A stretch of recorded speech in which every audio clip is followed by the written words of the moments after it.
Boa noite. Só ainda testando aqui, porque é a primeira vez que eu tô me vendo às voltas com uma live, vivendo e aprendendo, né? Como se diz.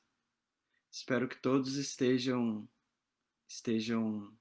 bem, tranquilos, saudáveis.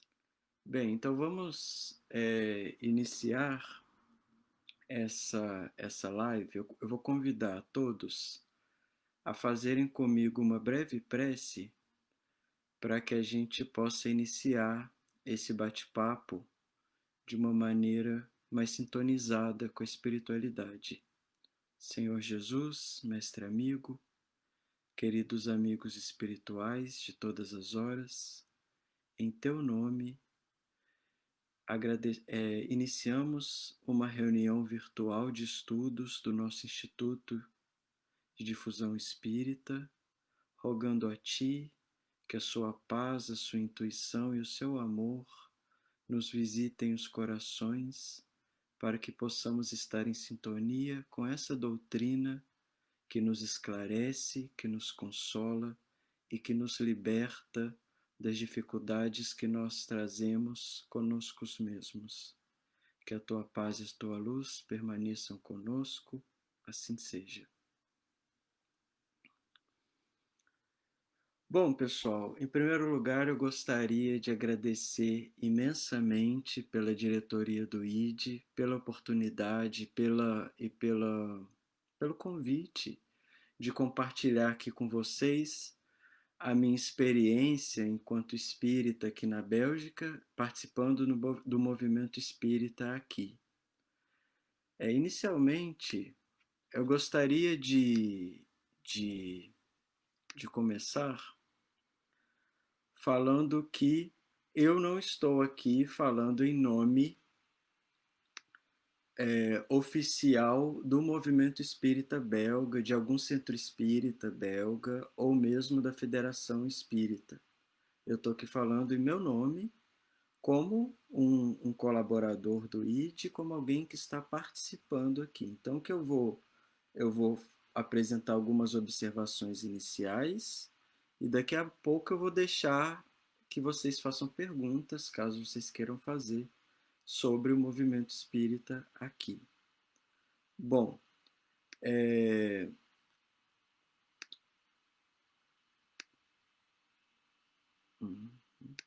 sim. Eu estou aqui na Bélgica desde dezembro do ano passado e eu tenho frequentado a Casa Espírita Cristã há cerca de 4 meses, digamos assim. A Casa Espírita Cristã é um centro espírita que se localiza aqui próximo à minha casa. Estou morando na cidade de Liege, na região francófona da Bélgica, e eu participo das atividades da Casa Espírita Cristã, que é também a sede da União Espírita Belga e da Federação Espírita Francófona, que congrega os países da Bélgica, da França, de Luxemburgo, da Suíça e do Canadá.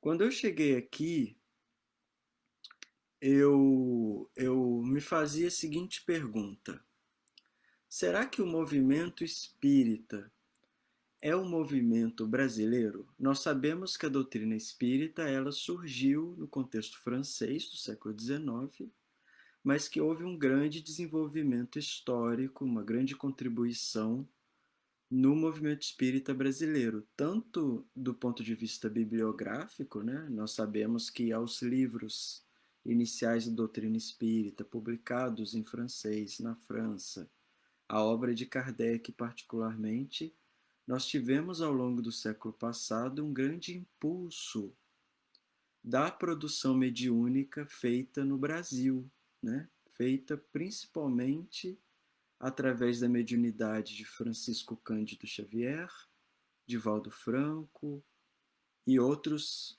colaboradores médiuns e não médiuns que trabalharam em nome da doutrina espírita no Brasil, de modo que a maior parte dos espíritas do mundo hoje residem no Brasil.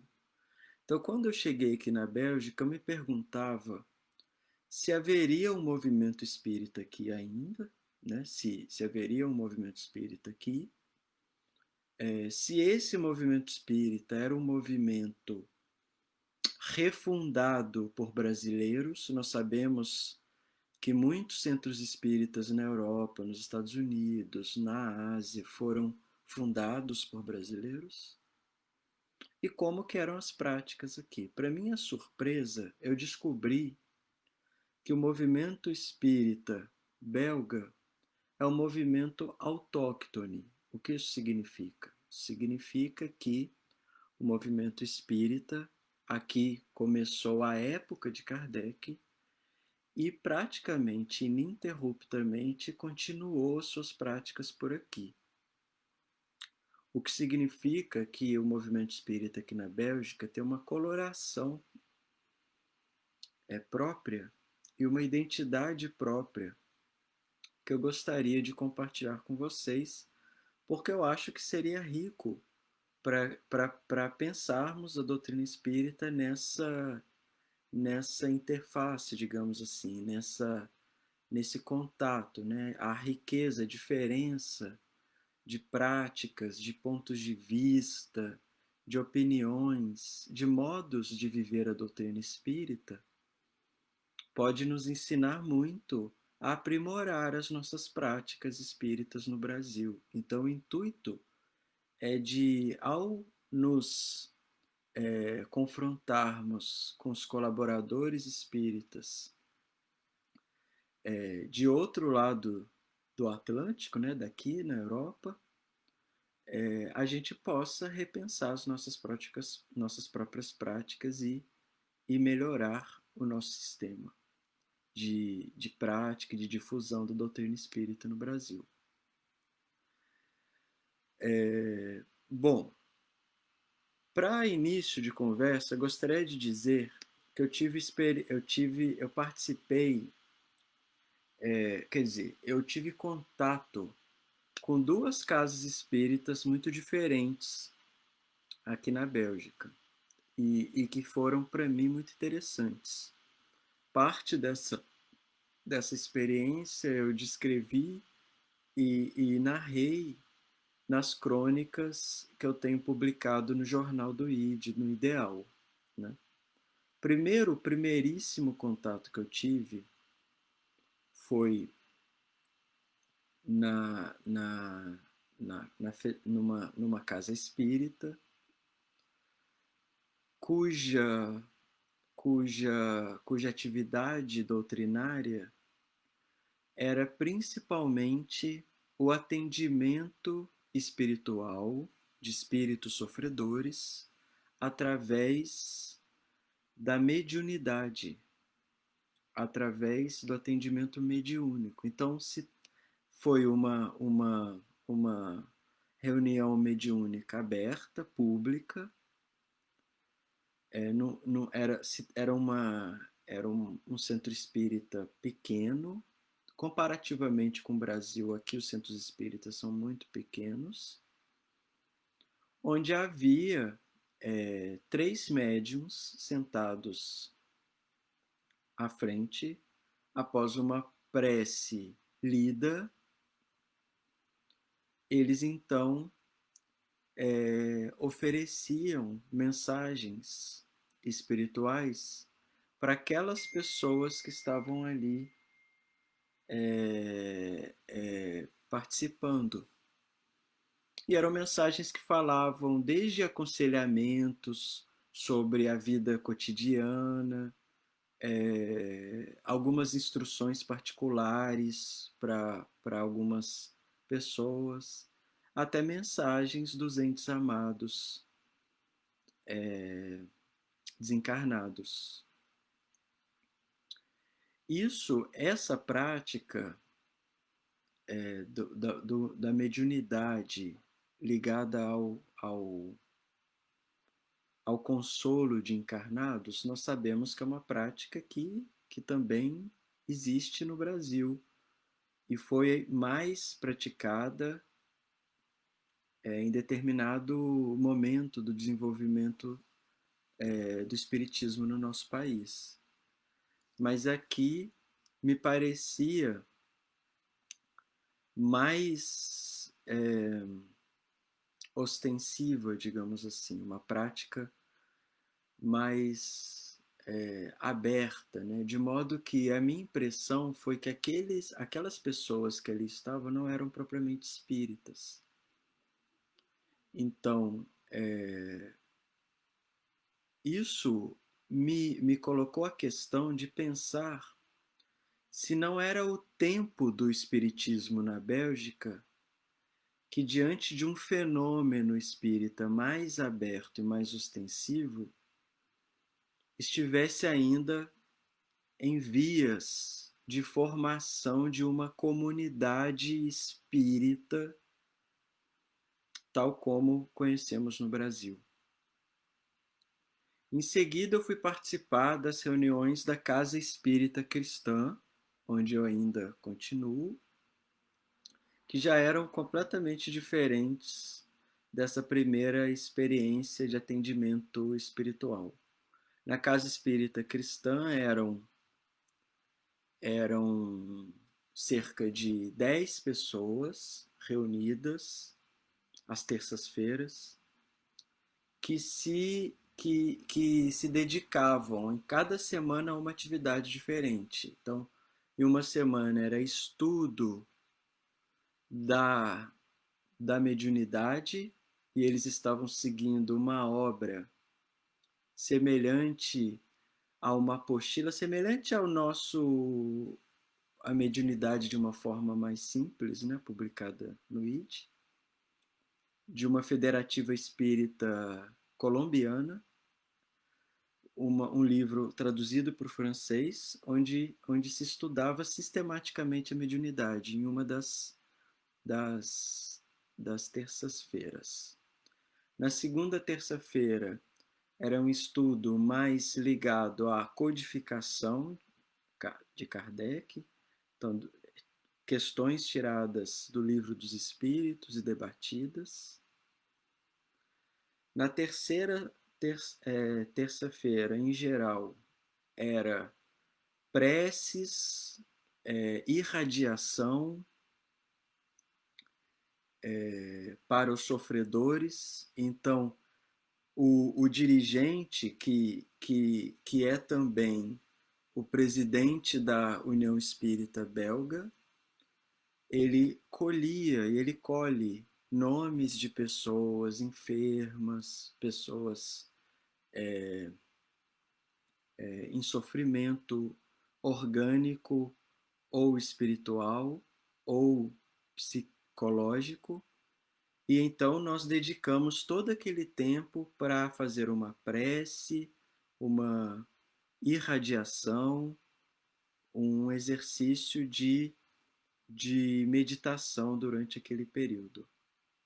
E na última quarta-feira se trata propriamente na última terça-feira, se trata propriamente de uma atividade de iniciação mediúnica, de desenvolvimento mediúnico, né? Em que as pessoas, então, depois de uma prece, permitem-se colher e sentir, né, a presença espiritual e eventualmente psicografam ou psicofonam, né, ou falam pelos espíritos. Então isso me chamou a atenção que, sendo um grupo pequeno, todo o grupo participa praticamente de todas as atividades do Centro Espírita, aqui na Casa Espírita Cristã. E eu tive a oportunidade de conversar com o Jean Paul, que é o presidente, quem conduz as atividades. E se nós, no Brasil, somos uma religião minoritária, né? Nós sabemos que no último censo, no Brasil, éramos cerca de 2% de espíritas, né? Vou até olhar aqui o dado certo para a gente. Éramos certamente 2% da população espírita, cerca de 3,8 milhões de espíritas no Brasil, mas 2% da população, né? Nós sabemos que o Brasil é um país muito crente, né? A maior parte da população brasileira se considera crente de alguma religião, né? Desses crentes, das pessoas que acreditam em religiões, nós espíritas somos 2%. Mas esses 2% é muita gente, né? Se a gente vai pensar em Juiz de Fora, quantas casas espíritas existem, né? Quantas reuniões públicas acontecem semanalmente, quantas pessoas assistem, quantas reuniões mediúnicas, quantas salas de evangelização funcionam, quantos jovens participam de mediunidade, enfim. Parece, apesar de sermos 2%, somos bastante, digamos assim. Já que na Europa o cenário é completamente diverso, completamente diferente. Aqui os espíritas são uma parcela ínfima de uma parcela já ínfima das pessoas que acreditam em religiões. Enquanto o Brasil é um país de crentes, como eu falei, de pessoas que acreditam em religiões, a religiosidade é um elemento importante da cultura brasileira, né? Nós sempre acreditamos em muitas coisas, né? Eu me lembro que eu sou de uma família de origem católica, me tornei espírita em algum momento da minha vida, mas eu me lembro desde sempre, na minha família, que ideias como reencarnação, deixa para a próxima vida, ideias como essas sempre estiveram mais ou menos difusas assim no imaginário da minha família, de modo que as ideias espíritas não estão somente nesses 2% que se dizem espíritas, né? Nós somos o povo que acredita. Aqui na Europa, por outro lado, o que a gente vê não é novidade para muitos de vocês, é uma sociedade cada vez mais secularizada, o que significa cada vez menos religiosa no sentido institucional da palavra. Então, a maior parte das pessoas aqui na Bélgica são pessoas que se declaram agnósticas ou mesmo ateias, pessoas que simplesmente não acreditam em Deus. Claro que isso tem a ver com séculos de perseguições religiosas, de intolerância religiosa e de também desenvolvimento educacional da população, que por vezes leva as pessoas para o materialismo. E isso, a meu ver, faz toda a diferença do modo como os espíritas belgas enxergam as suas atividades e como eles a vivenciam.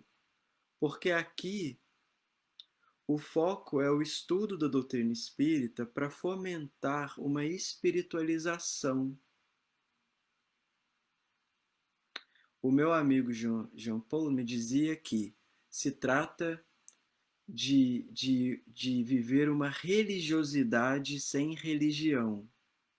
Ou seja, os europeus não admitem um religiosismo dogmático, que por vezes pode estar inclusive na doutrina espírita. Então aqui, só para encerrar essa breve introdução, para a gente passar para uma parte mais de perguntas e respostas, duas características principais do movimento são diferentes do movimento espírita no Brasil. Quais são? Vamos lá. Primeiro,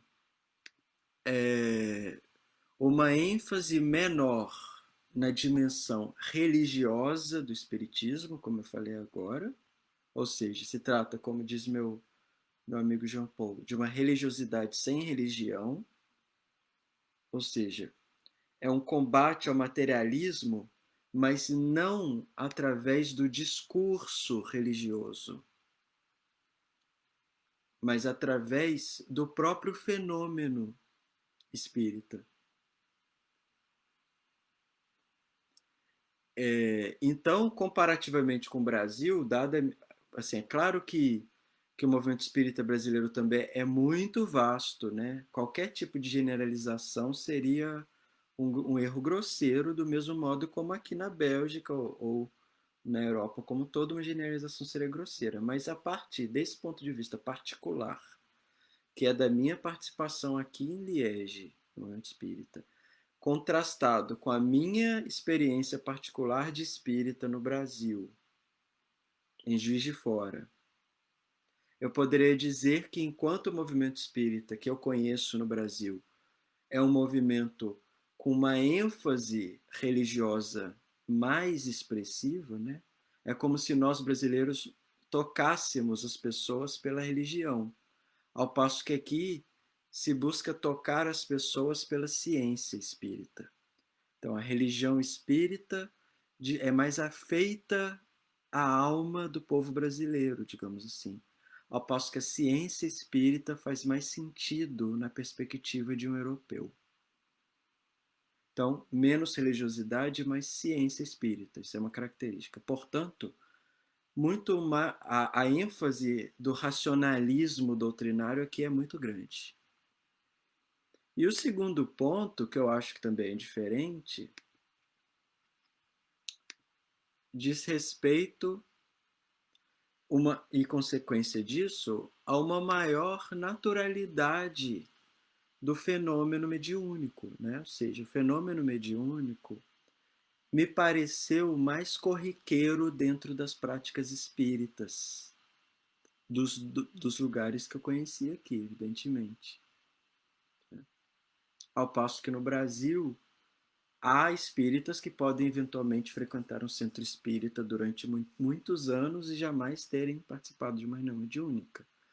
Aqui, nos moldes como eu tenho vivido, é uma coisa intrínseca, faz parte da própria experiência. Bom, eu vou encerrar minha introdução por aqui. Somos 19 pessoas. Muitíssimo obrigado por estarem aqui comigo essa noite. E eu vou dar a palavra para vocês anotarem do lado, caso vocês queiram fazer alguma pergunta, ou algum comentário sobre o que eu falei, ou, sei lá, alguma curiosidade, enfim. A palavra está com vocês.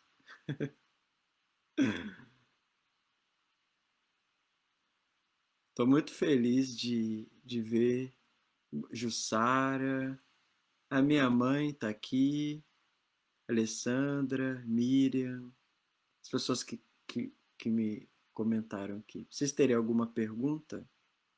Quem gostaria de perguntar alguma coisa? Bom, como o Gabriel pede para comentar um pouco mais sobre o trabalho espírita. Como eu disse, aqui na Casa Espírita Cristã, o trabalho espírita se resume muito a essa experiência de estudo e de irradiação e de preces pelos sofredores. O que eu vi é o que? Um grande cuidado em estudar a doutrina espírita nas suas bases filosóficas e doutrinárias, inclusive nas reuniões em que eu tive a oportunidade de participar, eu vi que daquelas pessoas, que eram cerca de 10 pessoas, né, que se reuniam, havia algumas com bastante conhecimento doutrinário, mas muitas pessoas com conhecimento doutrinário bastante superficial, muitas pessoas que acabam de conhecer a doutrina espírita. Então, uma dimensão ligada ao ensino da doutrina espírita que me pareceu muito importante, ao ensino e ao estudo da doutrina espírita, na sua ênfase científica e filosófica, né? E, em segundo lugar, o trabalho relacionado à divulgação espírita também é muito importante. Então, a União Espírita Belga é muito preocupada, por exemplo, em organizar o movimento espírita na Bélgica e nos países de fala francesa, né, através de eventos. Então, eles organizam congressos anuais de espiritismo. Eu até iria participar de um congresso agora em maio, mas infelizmente por causa da pandemia foi impossível participar, foi cancelado o congresso. Então, essa dimensão ligada a congressos e congressos também, como a gente diz, que envolvem várias religiões, né? Congressos interreligiosos, digamos assim, né? Em que eles participam. Isso está nessa dimensão do trabalho ligada ao estudo e à divulgação do espiritismo. A outra dimensão que eu participei foi essa dimensão ligada à assistência espiritual, né? Tanto através da irradiação e das preces para os espíritos sofredores, quanto do atendimento de pessoas que entram em contato através dos sites, através dos canais de comunicação. Então você tem esse atendimento fraterno, né, que nós chamamos assim no Brasil, quanto através da mediunidade propriamente dita, como eu comentei no início, daquela experiência de reunião mediúnica que eu participei, aberta a um público espírita e não espírita, para oferecer a essas pessoas informações do plano invisível, né? E é engraçado que um detalhe, quando eu cheguei lá, eles não sabiam que eu era espírita. Então ela me explicou do que se tratava e me disse que durante a reunião, enquanto o médium ia falando comigo, eu tinha que dizer sim, não e, e sim, não e pode ser. Para eu ir dando feedback se aquela mensagem fazia sentido ou não para mim. Então é bem interessante isso, porque é uma mediunidade aberta, né? Ligado à consolação das pessoas, mas, mas e a instrução também das pessoas. O que não tem muito aqui na Bélgica, em relação aos trabalhos espíritas, é o trabalho assistencial propriamente dito, né? Assistencial propriamente dito. O trabalho assistencial, primeiro, bom, aqui, gente, a gente tem que fazer essa reflexão, né? O que é viver num país como o Brasil, onde existe uma desigualdade social gigantesca, que reclama a nossa atenção e a nossa caridade, e o que é viver num país da Europa onde existe um estado de bem-estar social, né? Bastante bem desenvolvido, bastante bem avançado, né? Então aqui, muito embora também haja moradores de rua, essa coisa toda, imigrantes, até escrevi sobre isso numa crônica que vai ser publicada no jornal. Mas o Estado está mais presente, então as instituições religiosas têm menos responsabilidade sobre essa questão ligada à assistência social, como a gente tem no Brasil, né? Muito embora haja também algumas atividades. Eu me lembro que, quando eu cheguei aqui no inverno, havia uma campanha de arrecadação de agasalhos, né, para as pessoas, principalmente os imigrantes, né? Os, como eles chamam aqui, sem papel. Sem papel. Vou responder as outras perguntas que estão aqui. Pois é, a Maria de Fátima fez comentários sobre a questão mediúnica e, de fato, a gente precisa naturalizar a mediunidade, né? A mediunidade não pode ser considerada uma coisa iniciática no sentido das religiões antigas, né? Como se as pessoas precisassem ser especiais, né? Sacerdotes, os porta-vozes, os profetas, né? Não. Mediunidade ela é inerente à própria doutrina espírita. A doutrina espírita se constituiu através da mediunidade. Então a gente tem que naturalizar a mediunidade, a meu ver, com responsabilidade, evidentemente, seguindo as orientações da codificação, e nas atividades espíritas, inclusive na mocidade, né? É isso, mas não é fácil. A Cláudia pergunta: você acha que seja um passo à frente, ou seja, a próxima etapa da religião, a libertação da religião e mais do indivíduo na sua própria reforma? Me parece que por aqui as pessoas se agarram à religião e mesmo no espiritismo vemos ainda o salvacionismo. Pois é muito difícil a gente ter uma métrica para comparar a melhor a pior, né? Isso é muito difícil a gente fazer isso.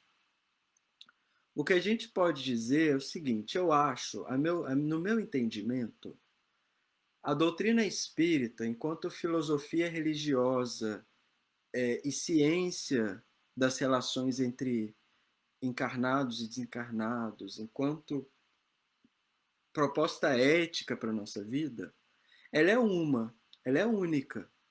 É a doutrina espírita. É a revelação espírita, como nós chamamos, né? Como está na codificação. É uma revelação divina, é única. Agora, a expressão da doutrina espírita, a sua realização, a sua materialização em práticas institucionais, elas variam muito de lugar para lugar e principalmente de cultura para cultura. E essa variação, a meu ver, responde a determinadas necessidades ligadas ao estágio de amadurecimento espiritual daquela população. Então eu acho que no seio da cultura brasileira, uma experiência espírita que tenha um apelo mais para a sensibilização cristã e religiosa pode cumprir um objetivo maior do que, eventualmente, se o Espiritismo no Brasil tivesse se desenvolvido enquanto uma filosofia racionalista. Digo, a prática dele. Se a prática espírita no Brasil tivesse se desenvolvido enquanto uma prática filosófica racionalista, digamos assim, eu acho que teria colhido menos frutos na população brasileira, ligado ao seu estágio evolutivo, né, histórico e cultural. Então eu acho que nenhuma expressão do espiritismo é melhor que outra e nenhuma é perfeita. Todas elas têm os seus senões, têm os seus riscos. O risco de ter uma expressão espírita mais ligada a um modo de viver uma religião é o risco de tornarmos o espiritismo dogmático e cairmos nos hábitos e nos vícios das velhas religiões. Esse é o risco. Por outro lado, se eu encaro o espiritismo só enquanto um laboratório de experiências mediúnicas, fazendo também aqui um extremo, né? O laboratório de experiências mediúnicas, eu corro o risco de perder a dimensão ética e cristã da doutrina espírita. Então, a predominância de um polo ou outro no modo como o espiritismo se coloca, eu acho que atende a determinadas diretrizes espirituais associadas àquele povo. Certamente o movimento espírita, seja no Brasil, seja na Bélgica, foi orientado pela espiritualidade superior. Então, o nosso espiritismo é assim, por enquanto. Por enquanto. Assim como o espiritismo dos belgas hoje é desse modo, por enquanto. Futuro a gente não sabe. Mas, de fato, Claudio, você tem razão. O nosso modo de viver o espiritismo enquanto religião deveria ser crítico o suficiente, porque isso é uma demanda de ser espírita, para que a gente não caia, né, nas fórmulas mágicas e dogmáticas das religiões, entre elas a do salvacionismo, né? Então, por exemplo, um exemplo bem curioso. Quando eu cheguei aqui, a primeira coisa que me perguntaram foi: e como é que é essa coisa do passe no Brasil? Eles têm uma curiosidade para saber o passe. Porque o passe aqui, primeiro, ele inexiste. Ele não é realizado na prática, tá, gente? Estou falando que ele não existe na doutrina espírita. Estou falando que a prática do espiritismo aqui não tem passe. Aí vocês me perguntam, mas por que isso? Porque o passe, ele é um recurso ligado à cura. Então, numa reunião de cura, ou em determinadas situações em que o indivíduo sinta a necessidade do passe, o passe aqui pode ser aplicado. Mas eles encaram isso como uma situação mais rara, mais extraordinária.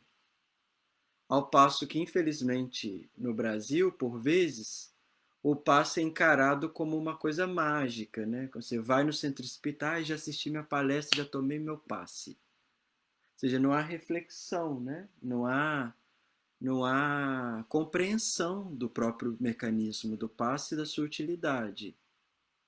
Então, esse é um exemplo que separa, por exemplo. Eles me perguntaram por que do passe, porque eles sabem que no Brasil existem centros espíritas onde não somente o passe é dado em todas as pessoas, como mesmo ele é obrigatório.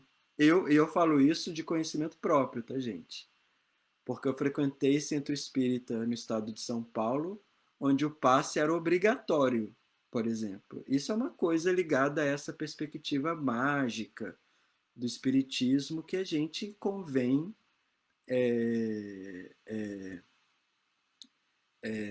que a gente convém evitar, né? Em nome da coerência com a doutrina espírita.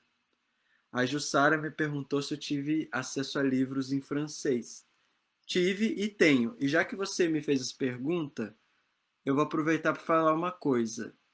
A literatura espírita aqui, basicamente, é a literatura espírita kardeciana, evidentemente, né? Com o francês do Kardec, e com a obra do Chico Xavier e do Divaldo Franco, traduzida por francês. Então eles conhecem muito a obra do Chico Xavier e a obra do Divaldo Franco.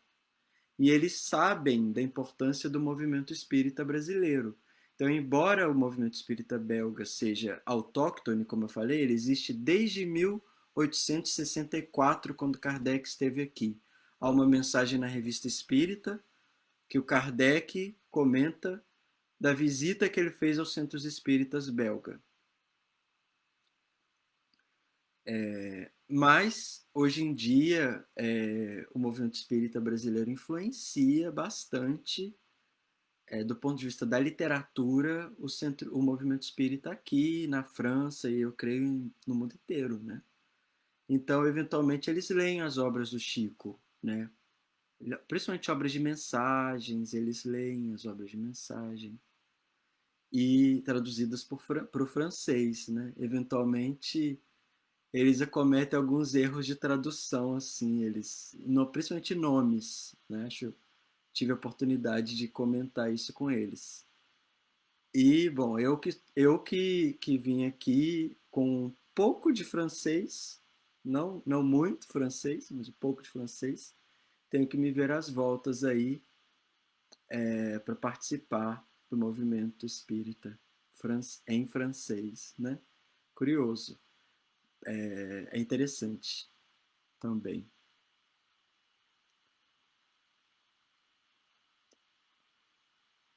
É, Livro dos Espíritos.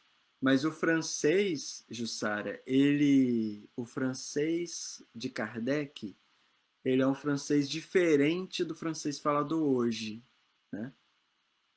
Eu falo isso porque eu estou participando também de um projeto de tradução das cartas de Kardec, né? Um projeto muito bacana, do qual a gente vai falar mais no futuro. Mas um conjunto de cartas originais, cartas pessoais do Kardec, que foram obtidas, estão sendo revisadas e traduzidas e digitalizadas, né? Eu participo desse projeto, que é um projeto também da Universidade Federal de Juiz de Fora, de montagem dessa plataforma. E eu vejo nesses textos o quanto essa linguagem é mais diferente. É como se a gente estivesse lendo Machado de Assis, né? Digamos assim, é um pouco mais difícil. Alguém gostaria de me fazer mais alguma pergunta?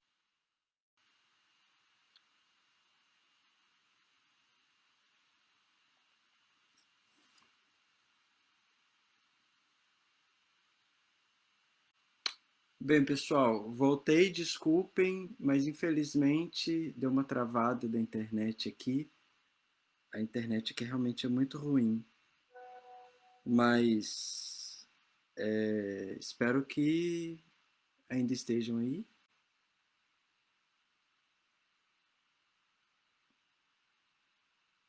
Espero que ainda estejam aí.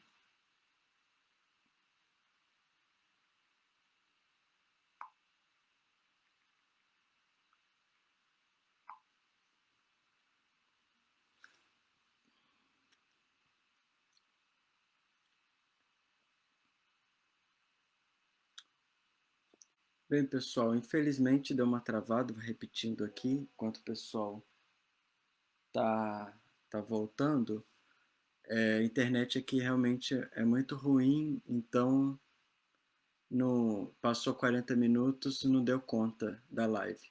Mas eu voltei mais para a gente encerrar, né, e responder a última pergunta que eu tinha lido lá, que é sobre o trabalho assistencial, né? Como eu comentei antes, o trabalho assistencial aqui tem menos importância do que tem no Brasil. Mas pelo que eu entendi, aqui o... algumas atividades espíritas são cobradas um valor para que as pessoas participem e sustentem o movimento. Então, aquela reunião mediúnica de que eu fiz alusão há pouco cobrava uma taxa de 3 euros para as pessoas participarem. E mesmo aqui na Casa Espírita Cristã, os participantes colaboram semestralmente ou mensalmente para a manutenção da casa. Esse valor ele revertido para atender as pessoas que precisam, eventualmente nas campanhas, como por exemplo agora, por conta do coronavírus e da epidemia e das dificuldades que toda a Europa está passando, se está bastante engajado na colaboração de solidariedade, né? Aqui, então, tem várias campanhas que estão sendo organizadas para oferecer às pessoas alimentos, roupas, máscaras de proteção, já que agora, com o desconfinamento que está acontecendo aqui, as pessoas precisarão usar máscaras, álcool gel, produtos de limpeza. Então, existem essas campanhas aqui. Mas, como eu falei há pouco, a importância delas para o movimento espírita é menor. O movimento espírita aqui tem mais importância na difusão e no ensino da doutrina espírita. Muito embora não impeça que participe dessas campanhas. Mas as campanhas são principalmente realizadas por organizações não governamentais, por, por cadeias de solidariedade da própria sociedade civil, né? Não existe uma assistência direta dos espíritas como existe no Brasil, não. Como nós, por exemplo, no ID oferecemos remédios, oferecemos o armazém solidário. Não, isso é uma experiência que aqui não tem muito, por uma diferença mesmo de orientação. Pessoal, eu gostaria de agradecer profundamente por todos que puderam participar e assistir essa live em que eu compartilhei com vocês sobre a minha experiência aqui. Espero que essa partilha possa ser inspiradora para todos nós, especialmente no momento em que nos encontramos, que é um momento desafiador, é um momento que exige de nós espíritas, mais do que nunca, sermos espíritas, fora dos centros espíritas. Nós sabemos que o espiritismo não é o que a gente vive dentro das casas espíritas. E o que a gente faz dentro das casas espíritas não é o mais importante na nossa vida espírita. Então, as diferenças que eventualmente existem entre duas casas espíritas aí no Brasil, em Juiz de Fora, em Santa Luzia, na Rua Torreões, ou a diferença entre duas casas espíritas separadas por milhares de quilômetros de distância, não são importantes na medida em que a doutrina é a mesma. A doutrina que nos convida a um processo constante de reflexão e de aprimoramento. E eu gostaria de deixar como mensagem final exatamente isso. Enquanto espíritas, nós o somos em toda parte, independente de estarmos dentro ou fora de um centro espírita. Até mesmo através das mediações pela internet, por vezes precária, como essa que nós tivemos a ocasião de ver aqui. Mas até mesmo nessas mediações da internet, nós estamos praticando o espiritismo. E nós praticamos o espiritismo no nosso dia a dia. Então, o momento em que atravessamos é um momento grave no mundo inteiro, é um momento que requer de nós muita solidariedade, requer de nós colocar em prática aquilo que aprendemos na doutrina espírita, né? Nos lembrando que não importa onde estivermos, não importa que língua falemos, não importa com quem estejamos, entre companheiros espíritas ou entre companheiros não espíritas, no Brasil ou no mundo, em toda parte, nós temos o dever de ser coerentes com aquilo em que acreditamos, né? Que se somos espíritas, o que nos caracteriza é o esforço de nos tornarmos cada dia melhores, né?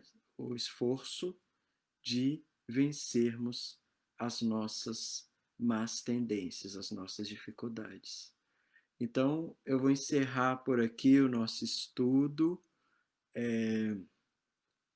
agradecendo profundamente a atenção carinhosa de vocês, a escuta, a partilha, dizendo que eu sinto bastante saudade daí e do movimento espírita brasileiro, mas eu estou muito próximo de vocês em coração, né? Meu muito obrigado e muita paz a vocês. Eu convido a todos que, ao encerrarmos essa live, façamos uma pequena prece individual entre nós, como marca de encerramento dessa reunião espírita. Meu muito obrigado, muita paz a todos. Boa noite. Por aqui já é meia-noite. Boa noite para vocês.